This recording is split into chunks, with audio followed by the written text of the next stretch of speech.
तर मंडळी, मालिकेमध्ये आपल्याला चांगलंच माहितीये की शिवनाथने आपल्या तिघही मुलांकडून वचनं घेतली आहेत की त्याने निवडलेल्या मुलींशीच त्यांची लग्न होतील. आणि या तिघांनी सुद्धा नाईलाजाने वचनं दिली आहेत. अर्थातच तिघांच्याही आयुष्यात चांगल्या चांगल्या मुली आहेत ज्यांच्यावर ते खूप प्रेम करतात. आणि आता शिवनाथने मागितलेल्या या वचनामुळे तिघांच्याही आयुष्यात खूप प्रचंड विचित्र असं वादळ येणार आहे. आणि सध्या तरी श्रीधरचं जे आयुष्य आहे, म्हणजे जे की नॉर्मल चाललेलं आहे, त्या आयुष्यात सगळ्यात जास्त दुर्दैवी घटना घडणार आहे. आणि त्या दुर्दैवी घटनेचा त्याच्यावर एवढा परिणाम होणार आहे की चक्क हा मुलगा जो वडिलांना घाबरतो, आदरयुक्त भीती ठेवतो, तो मुलगा चक्क दारू प्यायला बसणार आहे आणि दारू पिऊन घरी येऊन धिंगाणे घालणार आहे. मंडळी, ऐकायला थोडं कडवटच वाटेल, कारण श्रीधर किती व्यवस्थित मुलगा आहे आणि त्याच्याकडून हे असणं थोडंसं विचित्रच वाटतंय, नाही का? सो आता हे सगळं का आणि कसं घडेल हे जाणून घ्यायला तुम्हाला आवडेल, म्हणूनच व्हिडिओ शेवटपर्यंत बघा. आणि हो, फक्त बघू नका, चॅनलला सबस्क्राईब करा. तर मंडळी, आता वळूया आपल्या आजच्या ट्विस्ट एपिसोडकडे. मंडळी, मालिकेत खूप मोठा ट्विस्ट आपल्याला बघायला मिळणार आहे. ते म्हणजेच श्रीधर, जो अत्यंत हुशार आणि वडिलांच्या प्रत्येक इच्छेचा आदर करणारा मुलगा आहे. त्याच्या आयुष्यात प्रियंका नावाची मुलगी आहे ज्याच्यावर तिचं खूप प्रेम आहे आणि तिचं सुद्धा त्याच्यावर खूप प्रेम आहे. आता प्रियंका भरपूर दिवस झाले त्याला सांगत होती की प्लीज तुझ्या घरी तुझ्या बाबांना सांग ना आपल्या लग्नाबद्दल, म्हणजे आपण दोघं एकत्र राहू. कारण माझे बाबा मला लग्नासाठी खूप प्रेशराईज करताय.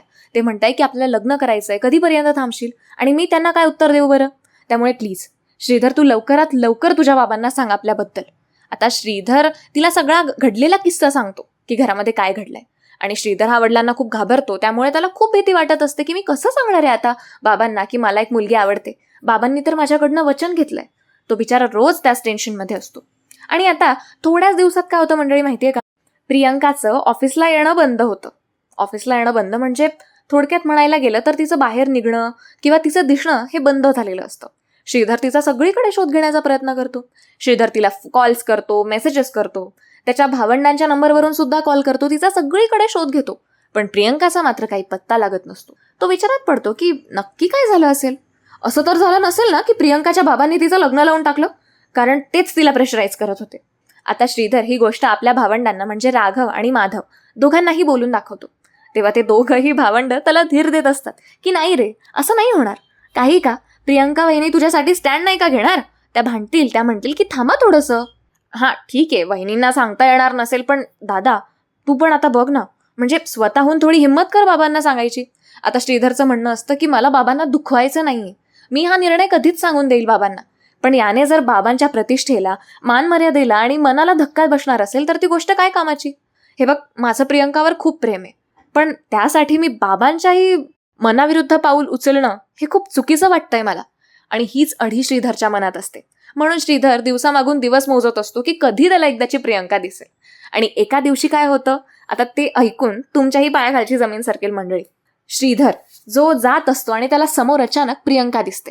त्या प्रियंकाच्या म्हणजे गळ्यामध्ये मंगळसूत्र असतं आणि तिच्या भांगेमध्ये सिंदूर भरलेला असतो. आणि तिची ही अशी अवस्था बघून, म्हणजे तिला पूर्णपणे सुहासिनीचा लुक दिलेला आहे आणि तिला या रूपात बघून श्रीधरची तर पायाखालची जमीनच सरकते. तो म्हणतो काय, नाही नाही नाही, हे नक्कीच स्वप्न असणार आहे. प्रियंका आहे काही, असं कसं होऊ शकतं? आता तितक्यात प्रियंका त्याला समोर दिसते. ती त्याला बघून अशी मंद अशी स्माईल करते आणि श्रीधर सुद्धा तिच्याकडे बघून मंद अशी स्माईल करतो. पण त्याच्या चेहऱ्यावर असलेल्या वेदना आणि पडलेले प्रश्न हे स्पष्टपणे दिसत असतात. त्याच्या मनामध्ये खूप प्रश्न इकडून तिकडे संचार करत असतात की हे सगळं कसं झालं, का झालं, कधी झालं. म्हणजे त्याचा संशय थोडक्यात खराच ठरला. प्रियंकाच्या बाबांनी तिच्यावर नक्कीच प्रेशर आणलं असेल किंवा तिला नक्कीच याच गोष्टीसाठी मागे लागले असतील, म्हणून हे सगळं झालं असावं. तो प्रियंकाच्या जवळ जातो आणि तिच्या आसपास तिच्या मैत्रिणी असतात. ती त्याला आता स्वीट देते, घे माझं लग्न झालं असं म्हणत. तो म्हणतो 2 मिनिटं बाजूला ये, मला तुझ्याशी जरा बोलायचंय. आता श्रीधर तिला बाजूला घेऊन येतो आणि तिला या सगळ्या गोष्टींच्या मागचा जाब विचारतो आणि म्हणतो हे सगळं कधी झालं आणि तू मला सांगितलं का नाहीस? तुला जराही सांगावं असं नाही वाटलं का? तेव्हा प्रियंका म्हणते, मी तुला भरपूर वेळा सांगितलं की माझे बाबा मला प्रेशर देत आहे, ते मला अजिबात काही दुसरं सुचू देत नाहीये. ते म्हणताय की लग्न कर लग्न कर. आणखीन किती दिवस मी त्यांना थांबवून ठेवणार होते? आणि काय रे, मी पण तर तुला सांगत होते ना की तुझ्या बाबांशी बोल बोल. किती दिवस घेणार होतास तू बाबांशी बोलायला? तू बाबांशी बोललाच नाहीस आणि शेवटी मला हो म्हणून द्यावं लागलं, कारण मलाही माझ्या बाबांच्या शब्दाबाहेर जाता येणार नव्हतं ना. आता तिचे हे असे स्पष्ट शब्द ऐकून श्रीधरला खूप वाईट वाटतं. त्याच्या डोळ्यात अश्रू थांबत नसतात. तो म्हणतो की ठीक आहे, चांगली गोष्ट आहे असं म्हणत तो तिथून निघतो. त्याला खूप रडायला येत असतं.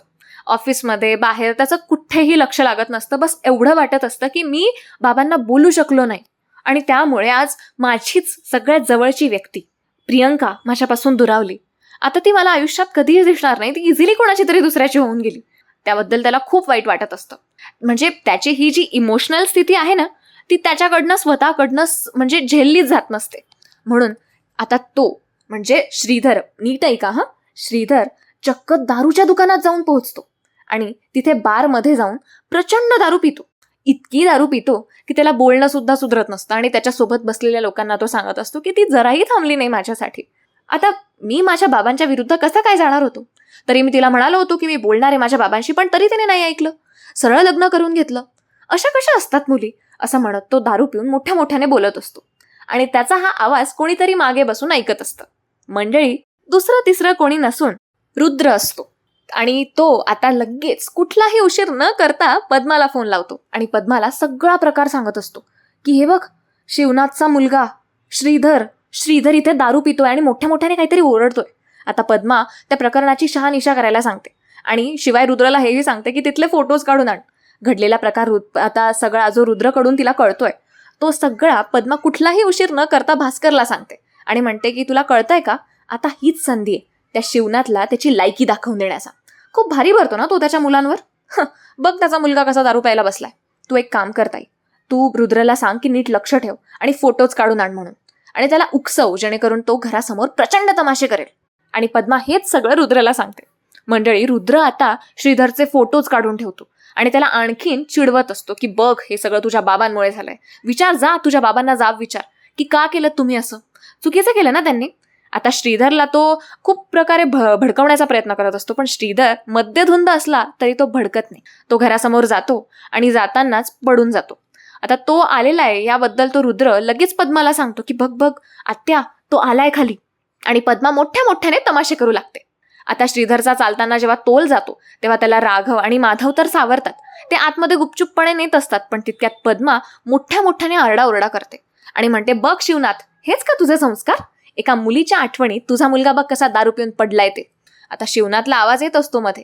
शिवनाथ बाहेर येतो आणि ही दोघं भावंड आपल्या भावाला म्हणजे श्रीधरला राघव आणि माधव पटकन घरामध्ये नेत असतात जेणेकरून त्याला झोपवून देतील. पण कसलं काय, तितक्यात शिवनाथ तिकडनं यायला निघतोय. इकडून पद्मा आरडाओरडा करते. भास्कर सुद्धा खूप आरडाओरडा करत असतो की बघ बघ.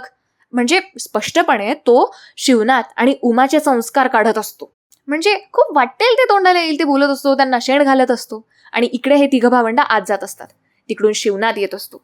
मंडळी, तुम्हाला काय वाटतं, शिवनाथ हे सगळं बघेल का? आणि बघितल्यानंतरून तो त्याचं कुठलं रौद्र रूप दाखवेल आणि तो चिडेल का की समजून घेईल? तुम्हाला काय वाटतं? त्या शिवनाथ आल्यावर पुढे काय होतंय ते आपल्याला पुढल्या ट्विस्ट एपिसोडमध्ये कळेल. पण त्यासाठी मला आजचा ट्विस्ट एपिसोड कसा वाटला आणि तुम्हाला पुढे काय झालं हे बघायला आवडेल का हे कमेंट्समध्ये नक्की सांगा. आणि एवढंच नव्हे, चॅनलला सबस्क्राईब पण करा. सबस्क्राईब करून बेल आयकॉनवर क्लिक करा म्हणजे आपले असेच फ्रेश ट्विस्ट आले याचं नोटिफिकेशन सगळ्यात पहिले तुम्हाला येईल. चला तर मग मंडळी, वेळ झाली आहे थांबण्याची. भेटूया लवकरच. धन्यवाद.